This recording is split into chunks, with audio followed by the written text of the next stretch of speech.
Hi అండి, welcome to సాయిస్ kitchen. బాగున్నారండి మీరు? మేమైతే బాగున్నామండి. ఇప్పుడైతే నేను మీకోసం సామలతో పాయసం చేసి చూపిస్తానండి. సామలు అంటే పాతకాలంలో ఎక్కువగా ఇవి తినేవాళ్ళండి. మిలెట్స్ అయితే చూడండి, సామలు అయితే ఇలాగ ఉంటాయండి. చూసారా, ఈ విధంగా ఉంటాయి. ఇవైతే ఒక 3/4 కప్పు వరకు తీసేసుకోనండి. ఇవి మనం తినడం వల్ల మంచిదే అండి, మన హెల్త్కి అయితే చాలా మంచిది ఇది. ఇవైతే తీయగా ఉంటాయండి సామలు తీసుకోవడం వలన ఆడవారికి ఋతు సమస్య కూడా ఉండదండి. వీటిలో ఫైబర్ కంటెంట్ మలబద్ధకాన్ని నివారించడంలో కూడా మనకి సహకరిస్తుందండి. పైచ్యం ఎక్కువ అవడం వల్ల గుండెల్లో మంటగా ఉండడం, లేకుంటే తేన్పులు రావడం, కడుపు ఉబ్బరం లాంటివి ఏవైనా ఉంటే తగ్గుతాయండి వీటితో అయితే. ఈ ఆహారంలో మైగ్రేన్ సమస్యలను కూడా నివారిస్తుందండి. ఈ విధంగా అయితే ఈ సామలు అయితే మన ఒంటికి అయితే చాలా మంచిదండి. ఇది పాతకాలంలో ఎక్కువ చేసుకునేవాళ్ళు. ఇప్పుడు దీంతో అయితే నేను మీకు స్వీట్ రెసిపీ చూపిస్తాను, పాయసం. ఈ పాయసాన్ని అయితే చూడండి, దీనికోసం అయితే ఒక 3/4 కప్పు వరకు తీసేసుకొని ఒక 8 అవర్స్ అయితే నేను నానబెట్టి ఉంచేసుకున్నాను. చూడండి, ఇవైతే నేను ఒక 8 అవర్స్ నీట్గా కడిగి పెట్టుకొని నానబెట్టేసుకున్నానండి. అదే మీరు రేషన్ షాప్లో తీసుకుంటే మనకి చెత్త ఉంటుందండి, ఎక్కువ బొత్తులాగా ఉంటుందండి. అదైతే మంచిగా కడిగేసుకోవాలి, ఒక 4-5 సార్లు కడిగేసుకోవాలండి. అదే మీరు ప్యాకెట్స్ ఈ విధంగా తీసేసుకుంటే ఎక్కువ చెత్త ఉండదండి, 1-2 సార్లు కడిగేసుకుంటే సరిపోద్ది. రేషన్ షాప్లో అయితే మనకి చెత్త అది ఉంటుందండి, మంచిగా కడిగేసుకోవాలి. ఇదైతే నేను ఒక 2-3 సార్లు కడిగేసుకొని ఒక 8 అవర్స్ అయితే నానబెట్టి ఉంచేసుకున్నాను. ఇప్పుడు ఇవైతే కుక్కర్లో ఒక 2 విజిల్స్ వరకు ఉడికించుకుందామండి. చూసారా, బాగా నానేయండి ఇవి. ఇప్పుడు ఇది ఫిల్టర్ చేసేసుకొని కుక్కర్లో అయితే ఒక 2 విజిల్స్ వచ్చేంత వరకు ఉడికించుకుందామండి.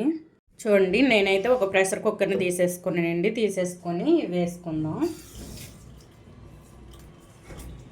ఇవి వేసేసుకొని నేను 3/4 కప్పు వరకు వేసేసుకున్నాను కదండి. ఇప్పుడైతే ఇందులో ఒక 2 కప్పుల వరకు వాటర్ వేసేసుకోండి. 2 కప్పులు వాటర్ వేసేసుకొని ఈ మెత్తగా ఉడికించుకోవాలండి. చూడండి, ఒక 2 కప్స్ అయితే వేసుకుంటాను. చూసారా, ఇదే కప్పుతో 2 కప్స్ అయితే వేసుకొని ఇదైతే ఉడికించుకుందామండి.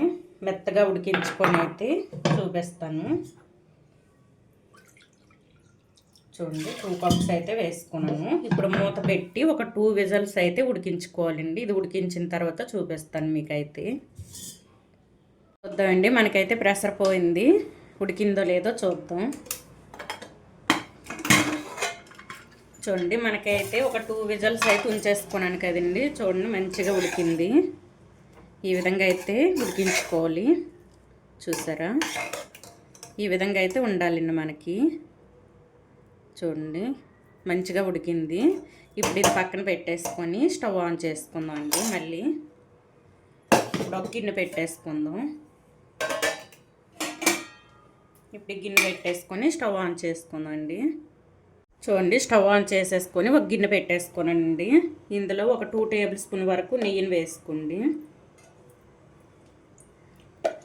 డ్రై ఫ్రూట్స్ని అయితే వేయించుకోవాలండి. ఇప్పుడు ఇందులో ఒక 2-3 టేబుల్ స్పూన్ వరకు నెయ్యిని అయితే వేసేసుకోవాలి. నేనైతే ఒక 3 టేబుల్ స్పూన్ వరకు వేసేసుకున్నానండి. వేసేసుకొని కొద్దిగా ఇది వేడి అవ్వాలి. చూడండి, నెయ్యి అయితే మనకు వేడి అయిపోయిందండి. ఇప్పుడైతే డ్రై ఫ్రూట్స్ని అయితే వేయించుకుందాం.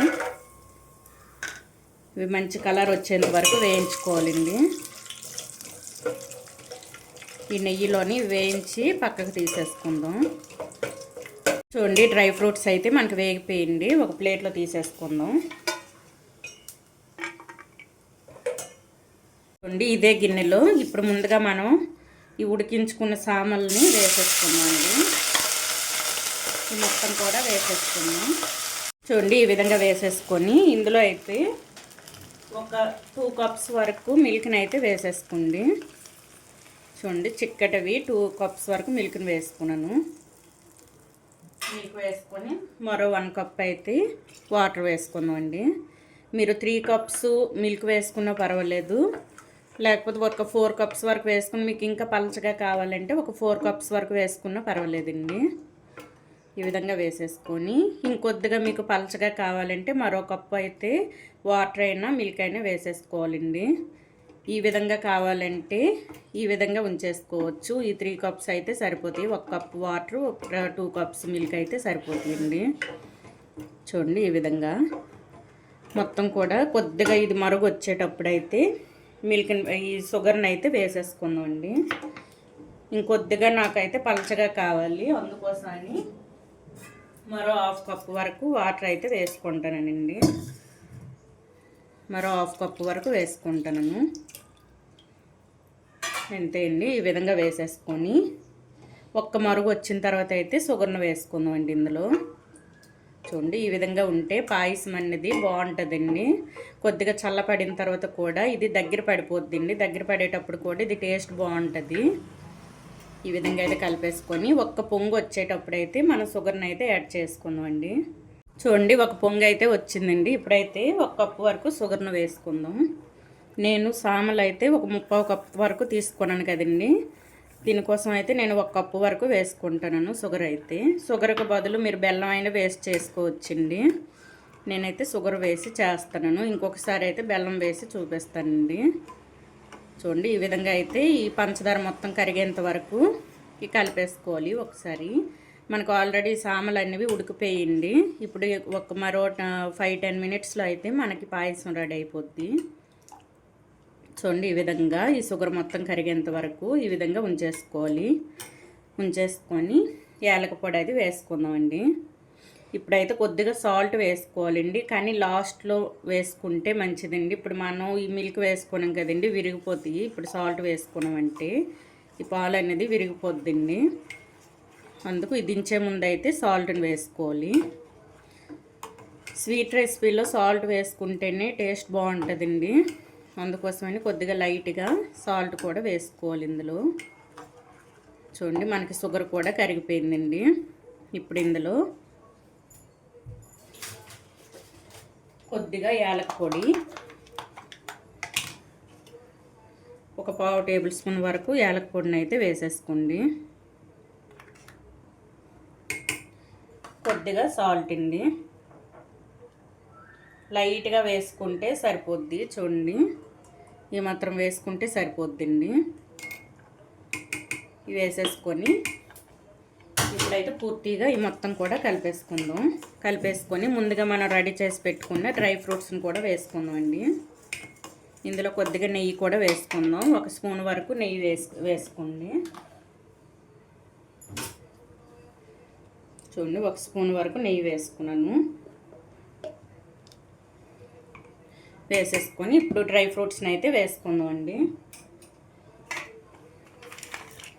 వేసుకొని ఈ మొత్తం కూడా మంచిగా కలిపేసుకోవాలి. ఇప్పుడు ఈ మొత్తాన్ని కూడా ఒక బౌల్లో వేసి చూపిస్తానండి. అంతే అండి, సామలతో చేసిన మనకైతే పాయసం రెడీ అయిపోయింది. ఇప్పుడు ఇదైతే ఒక బౌల్లో వేసి చూపిస్తానండి. చూసారా మంచి స్మెల్ వస్తుందండి. ఇదైతే మనకి ఉడుకుతుంటేనే. ఇప్పుడు ఈ స్టవ్ను ఆఫ్ చేసేసుకొని ఒక బౌల్లో వేసి చూపిస్తానండి. చూడండి చాలా టేస్టీగా ఉండే సామలతో చేసిన పాయసం అయితే మనకి రెడీ అయిపోయిందండి. ఈ విధంగా అయితే చేసేసుకోవాలండి. ఇది చాలా హెల్త్కి చాలా మంచిదండి. ఇది ఈ విధంగా అయితే చేసేసుకోండి. ఎక్కువగా కొండ ప్రాంతాల్లో ఉండే వాళ్ళు అయితే ఈ విధంగా చేసుకుంటారండి.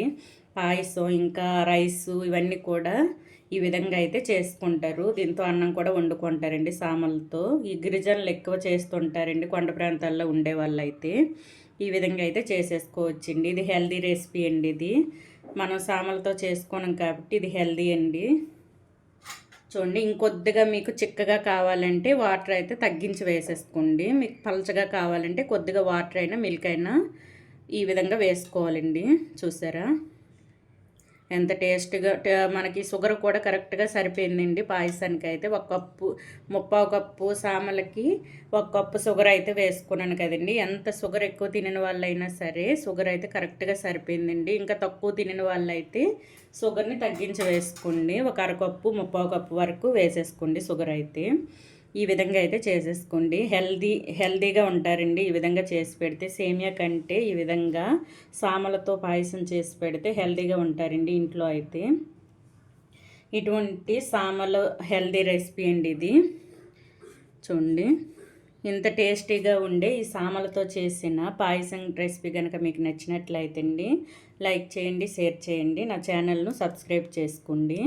ఓకే, బాయ్ అండి.